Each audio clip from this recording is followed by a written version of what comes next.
अध्यक्ष जी, बहुत धन्यवाद आपका। 24 नवंबर एक प्रार्थना पत्र न्यायालय में दिया जाता है जिसमें संभल में स्थित शाही जामा मस्जिद को सर्वे के लिए कहा जाता है कि इसका हम सर्वे करना चाहते हैं। अध्यक्ष जी, सर्वे की रिपोर्ट उस दिन दी गई, सर्वे उस दिन किया गया। अदालत ने उसी दिन ही सर्वे तय कर दिया और उसी दिन ही 2 घंटे के अंदर पूरी प्रक्रिया कर सारों को संभल भेज दिया। संभल में जब इसकी सूचना हुई तो संभल की जामा मस्जिद की जो कमेटी थी, संभल में जो मौलानाओं की और जामा मस्जिद के सब कमेटी के लोग ने उस जो कमेटी आई थी सर्वे करने के लिए उसको सहयोग किया, पूरी तरह का सहयोग किया और आसानी से सब कुछ समाप्त हो गया। और समाप्ति होने के बाद जैसे ही वो चले, उन्होंने जय श्री राम के नारे लगाने लगे, जिससे समाजवादी पार्टी नहीं पूरा संभल इसके ऊपर आक्रोशित हो गया। मगर फिर भी शांत रहे तो चले गए। एक दिन फिर 23 तारीख को इसके लिए फिर बहस के लिए कहा गया कि एक मरतबा हमें सर्वे करना है। 23 तारीख को ये कहा गया कि रात को हमारे संभल के जनपूर्ण अधिकारियों ने कि कल सुबह 24 तारीख को 7 बजे फिर दोबारा सर्वे होगा। मान्यवर जामा मस्जिद कमेटी और शहर के मौजूद लोगों ने उनसे ये कहा कि 24 तारीख की क्या जरूरत है। 24 ये आदेश जो हुआ है वो 29 तारीख तक अपनी सर्वे रिपोर्ट जमा करने का हुआ है, तो इतनी जल्दी क्या है। मगर नहीं माना गया। लखनऊ से आदेश हो गया कि नहीं, 24 को ही कराना है। 24 को क्यों कराना है? क्योंकि 23 के अंदर रिजल्ट आया। 23 के अंदर रिजल्ट आया कुंदर की विधानसभा का। वहाँ का रिजल्ट जो आया था उसमें सारे के सारे वहाँ के जो मुस्लिम वोटर्स थे उन सबके वोट डाल दिए गए, जबरदस्ती जितवा दिया गया वहाँ के। इसके ऊपर कोई विरोध ना हो, कोई आक्रोश ना हो, इस वजह से उन्होंने कहा कि इसको बदला जाए, इस प्रकरण को, और इसको इस तरह से तरमीम कर दिया जाए। सर्वे रिपोर्ट आ गई, बैठ गए। लोगों ने फिर दोबारा नारे लगाने लगे जय श्री राम के। भीड़ इकट्ठा हो गई। भीड़ इकट्ठा होने के बाद पुलिस ने फायरिंग शुरू की और फायरिंग शुरू होने के बाद में 5 लोगों की डेथ हो गई, जिसमें नईम, बिलाल अंसारी, आयान और मोहम्मद कैद। मगर एक व्यक्ति का पोस्टमार्टम में नहीं हुआ, पुलिस ने जबरदस्ती उसको दफन करा दिया। मान्यवर, इसमें FIR होती है और FIR के अंदर संभल के MP ज़ियाउर रहमान का नाम आया, जो कि संभल में थे ही नहीं, बेंगलुरु गए हुए थे। मैं भी वहाँ नहीं था, मेरे बेटे का नाम आ गया, वो भी वहाँ नहीं था। गर्ल्स के 27 लोगों के नाम उसके अंदर आए और उसके बाद से पुलिस ने पड़तालना शुरू कर दी। घरों के अंदर घुस के इतनी बुरी तरीके से मारा उन लोगों को। वो नामजद भी नहीं थे मगर नामजद किया गया बाद में उनको। इस तरह का आयाम हो गया और शहर के अंदर अफरा तफरी मच गई। ये सब चीज़ें इस वजह से हुई कि संभल के अंदर जो अधिकारी हैं वो बिल्कुल नए हैं। उन्हें पहली मरतबा पोस्टिंग मिली है, उनको कोई तजर्बा नहीं था और ये घटना यहीं से कंट्रोल करती होती रही लखनऊ से मुख्यालय से। अध्यक्ष जी, मुझे ये कहने में बता दें आपको और भी, संभल को एक बड़ी उससे देखा जाता है आदमियों से। एक घटना 1976 में हुई थी। 1976 में जामा मस्जिद, उसी जामा मस्जिद, शाही जामा मस्जिद के इमाम को जिंदा जला दिया था मस्जिद के अंदर सुबह 3 बजे। पता नहीं क्यों संभल की जामा मस्जिद के ऊपर क्यों इतनी नजरें लोगों की लगी रही है। जबकि हिंदुस्तान के पार्लियामेंट ने ये कह दिया कि 1991 के बाद में कोई भी सर्वे नहीं होगा, कुछ नहीं होगा, मगर उसके बाद भी भारतीय जनता पार्टी राजनीतिक फायदा उठाने के लिए ये काम करती रही और इसका नतीजा है कि ये वाल हो रहे हैं। वहीं संभल में नहीं, सभी जगह होने लगे। संभल का मुख्यालय बनाना था, मुझे माननीय मुख्यमंत्री जी ने अपने कार्यालय में बुलाया था, मुझसे पूछा था कि संभल का मुख्यालय कहाँ बने, तो मैंने आपसे कहा था कि ये संभल के अंदर रखिए। आज भी संभल से 32-33 किलोमीटर दूर है। संभल में होता तो ये बातें नहीं होती, प्रशासन में होता, पूरा होता, हमला होता और ये बात हो जाती। और अपनी बात से मुख्यमंत्री जी अगर अपने पर पुनः विचार कर लें तो मान्यवर, एक झगड़ा होता है संभल में, एक बार फिर होता है झगड़ा। उस झगड़े के अंदर भी 9 लोग 10 लोग मारे जाते हैं। उस 9-10 लोग में 2-3 मुसलमान, बाकी गैर मुस्लिम लोग थे।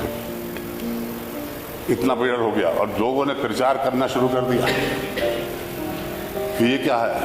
एक माननीय मुख्यमंत्री जी, आपके एक मंत्री ने ये बयान दे दिया कि संभल के अंदर तुरक और खासाबों की लड़ाई। आपका नारा ना बंटने देंगे ना कटने देने का है।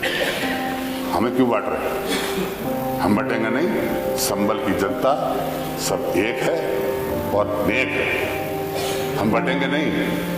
हमारे ऊपर बहुत अत्याचार हो रहा है, इस अत्याचार को आपको देखना होगा। मान्यवर,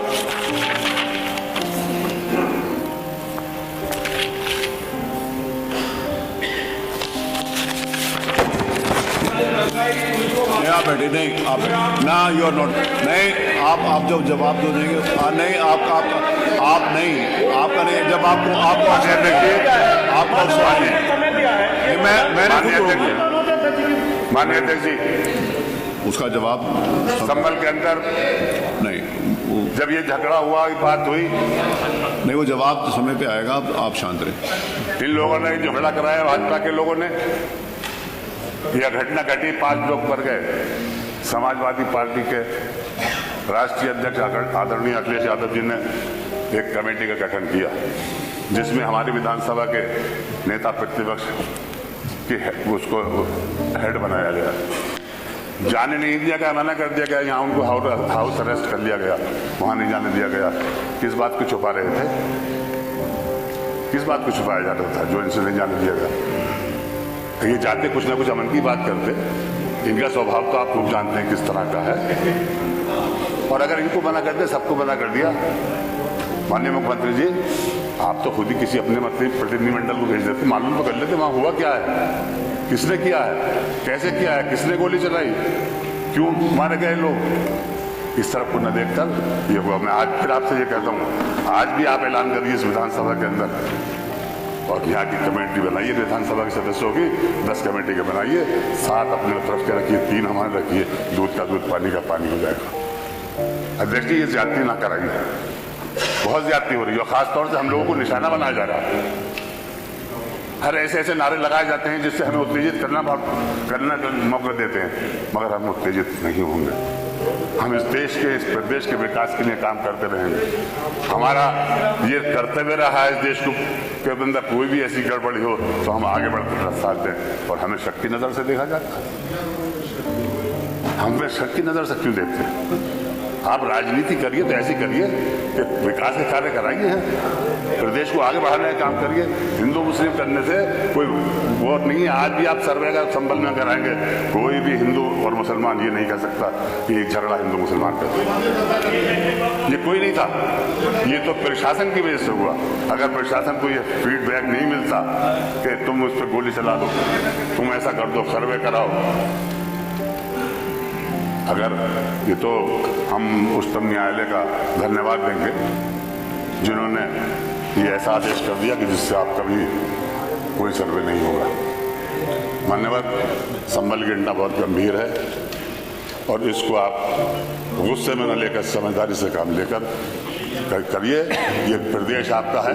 आपने ये कहा कि मेरे प्रदेश में आज तक दंगा नहीं हुआ, तो इसकी जांच तो कराइए। आपके इसके पीछे है कौन? आप डायरेक्ट अगर अपनी मालूमात के जरिए से जो आपको वहां का प्रशासन दे रहा है उसके आधार के ऊपर आप ये कह लें कि मुसलमानों ने किया है। उस मोहल्ले में, जिस मोहल्ले के अंदर हमारा सांसद रहता, पूरा का पूरा घेराव कर दिया, बिजलियां काट डाली, सब कुछ कर दिया। आप